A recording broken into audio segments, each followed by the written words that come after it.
Hello, my friends, and welcome to the Dave Swerski Show. Please do make sure that you have subscribed, and I hope you're having an okay day, but I'm just gonna get right into it today, alright? Because some news has broken, hasn't it? But, my friends, first, let me tell you a tale. It involves an NFL team in search of a new stadium, an NFC North one to be exact. It involves an old Staples Stadium that is about to be replaced by something else. It features a suburb picked to be the destination of choice to take on this new stadium. It features a legislative fight between the team brass and the cities involved. It features promises made and switched and made again and then kind of sort of maybe kept-ish. And it involves one significant player, Kevin Warren.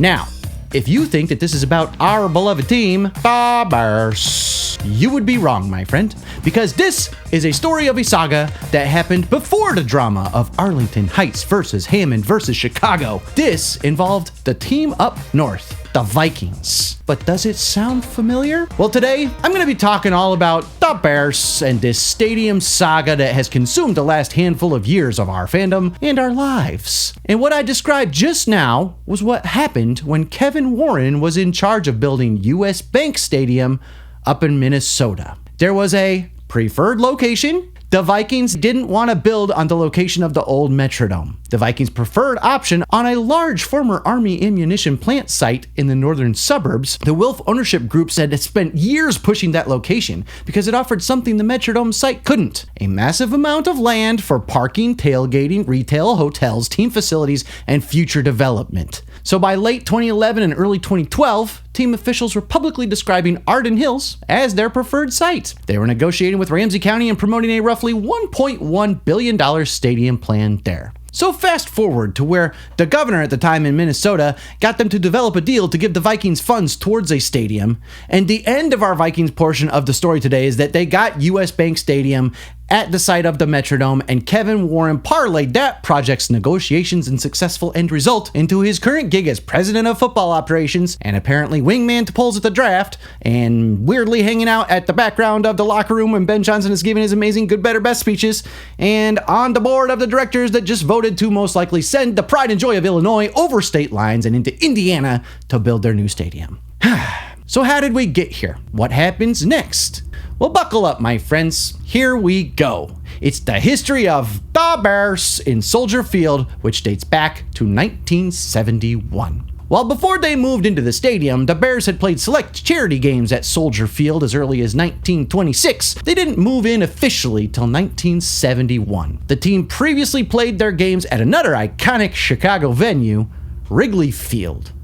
Now fast forward again to 2002, and the Bears' playoff loss to the Eagles that season. Immediately after, the demolition and renovations we now know as Soldier Field began. Now we all know they basically put a spaceship of sorts atop the old U Stadium, and in 2003 the Bears hosted the Packers there in the first game in the newly renovated stadium. Reviews were, let's say, mixed. And this renovation caused Soldier Field to lose its historical landmark status in 2004. Now here's something I find interesting. As far back as before the Bears moved into Soldier Field, you know where they wanted to move the team, my friends? I'll give you a guess. And if you guessed Arlington Heights, you are correct. From a CBS News article chronicling this saga back in 2021. As the 1970 season went along, with the remainder of the home games at Wrigley Field, Hallis continued to seek options for future stadiums. In the spring of 1971, Bears management toured Arlington Park Racetrack, but it did not hold enough spectators to fit the football team's needs. When the Bears arrived at Soldier Field, they initially signed on for a 3-year commitment. By 1975,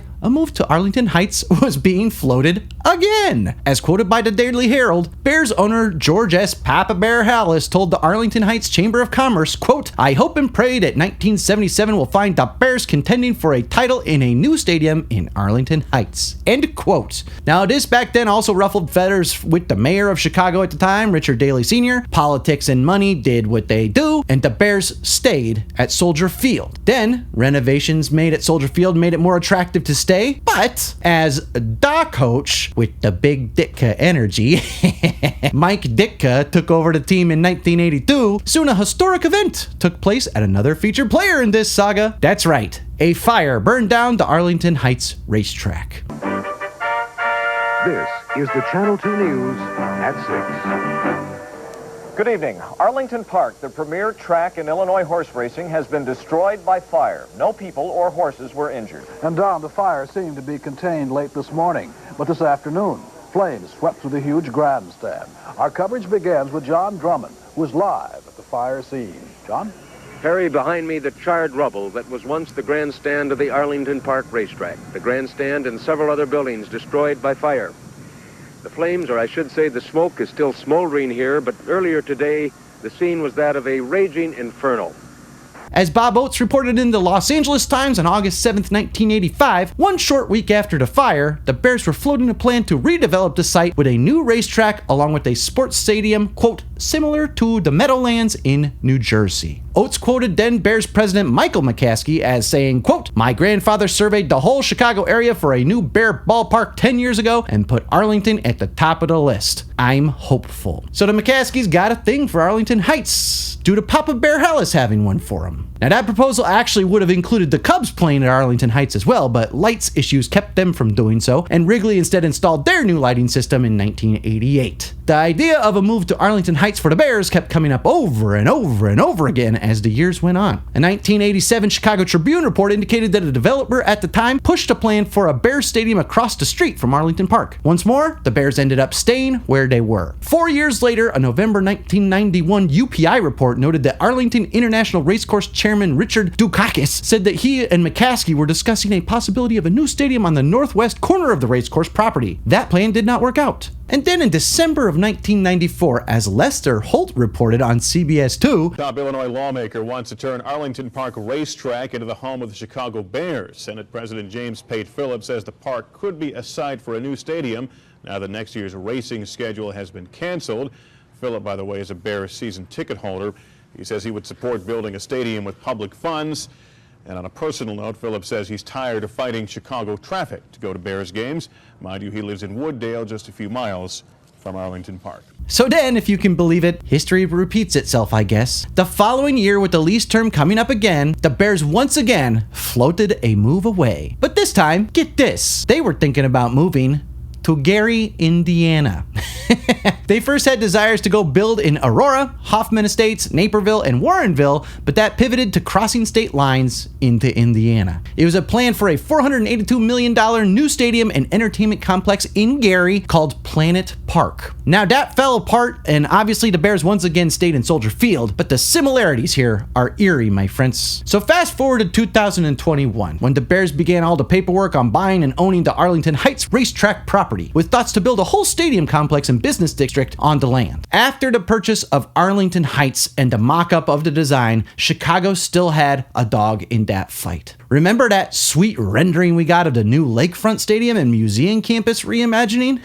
Looked fire to me, not gonna lie. But as was the case with many things, this seems like it was more of a mirage than anything. A political football to toss around to see if Kevin Warren could move mountains to get something done while the Illinois legislature fought over how this would all come together. Chicago, as a city, doesn't want to lose the business the Bears bring into the city proper, obviously. And Illinois leadership didn't want to give a team worth $8.9 billion, give or take a few $100 million, a blank check to hike taxes in order to make it happen. But Indiana kind of did. They offered a deal to move the Bears to Hammond, complete with $1 billion in taxpayer funds. They rolled out the red carpet and gave the Bears brass exactly what they desired. Stay rich and get a great new facility and not have to pay for it as much. Keep all your money, rich men. Now, up until May, as the Illinois legislature deliberated in its final days before they go on a hiatus for a few months, the Indiana thing felt like a threat more than a done deal, at least to me. There are a lot of concerns about this property they want to build on, my friends. It's next to an oil refinery. It's proposed to go on top of an old golf course that was built over a slag heap, which is steel production byproduct. Lots of stuff to figure out there. Not saying that that will stop them, but it seemed like it would make that not the ideal location during these negotiations, even though it would keep them richer. Moving across state lines for a family-owned team that certainly understands and knows the history felt to me like it would just be too much to stomach. I've met George McCaskey. He was as nice as he could be, and clearly he does love his Bears. But boy, was I wrong about them not being able to stomach a move. Because with Adam Schefter's breaking news Friday morning, we've entered a new phase as it seems the Bears have called Illinois' bluff this time, as a mega projects bill stalled a week ago, and it looks like no new bills will pass until October now at the earliest in Illinois. Now, a special legislative session could be called. Governor Pritzker could try some things, I suppose, but with this statement by the Bears, 5 McCaskies plus Kevin Warren and Pat Ryan on that board voted to move forward with moving the Bears out of the state of Illinois. That statement reads as follows. Yesterday, the Chicago Bears Board of Directors met and voted to advance our stadium development project in Hammond, Indiana, with the exact site to be selected. That's pretty interesting. We believe a world-class stadium project in Hammond will transform the region connecting northwest Indiana to the south side of Chicago through the Loop and access neighborhoods and suburbs stretching north of the city. It will bring Chicagoland together and deliver new opportunities to its residents and businesses. So, what happens now? Here's what I know. Building a stadium takes a number of years, so in our current ascension under Ben Johnson's leadership with young talent on rookie deals, I say we go win a Super Bowl or two before we have to worry about where we will park when they build something new. Also, I remind you of my start of this whole story, that tale I told you. Things can change. Crazy stuff can happen. So, while yes, it looks like our beloved team from a certain windy city will no longer call that city its home, gives me the blues. And instead it will trade Chicago for Chicagoland and the pride and joy of Illinois for a new team in Indiana. Doesn't have the same ring to it. And, I don't know, pizza and Polish sausage for fried pork tenderloins. There's still a lot of I's to be dotted and T's to be crossed. But what I really want to know is, how are you feeling about it, my friends? Talk it out. Drop some comments below. Let me know how you feel. So, be kind to each other, please. This wasn't a decision the fan base clearly had any say in whatsoever. So keep that in mind. But I don't know. What do you think happens next? Does this change your fan experience? Or are you a fan who doesn't even live in Chicago, so this doesn't matter to you as much? Are you a season ticket holder? And if you are you still going to go keep those season tickets when they move 20 miles away, but out of the state? Again, let me know in the comments, and I don't know, I guess we'll get through all of this together, my friends. I, for one, will try to focus my efforts on uniting those interested in positivity, parody, song recaps, and the general Swerski vibes provided here on the coming season, and a bright future ahead for our team. My love for the team is about the play on the field, the history that came before, and those things I don't see changing for me. I want to thank you for your support of my work as always, and also as always, be kind to each other and be kind to yourself too. I will see you very soon, my friends. Please do let me know how you're feeling about the stadium in the comments, and I'll be back with more very, very soon. All right? Take care and go Bears!